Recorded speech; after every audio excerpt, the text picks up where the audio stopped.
काय करते? मी ना मॅगी बनवते. हो,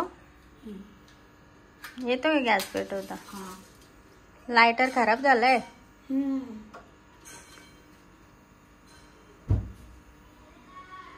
गॅस कमी कर. उतर खालती. एवढ्या स्टूलवर नको उभी राहू. उतर खाली. कसं करायचं? थांब मी करते. उतर खालती उतर.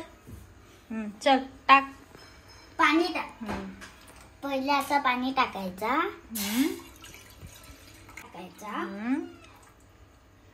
आणि मग नंतर हे बघा मॅगी टाकायची.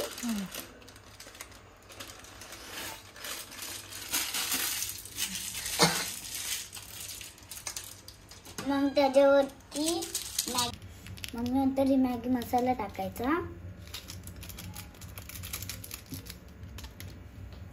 आणि मी इथे डाळ घेतले बनवायला. हे बघा. चल उतर आता खालती. मला जेवण बनवू दे. मग आता मिक्स करायचा. मग आता 2 मिनिटं थांबायचं. हो, ओके.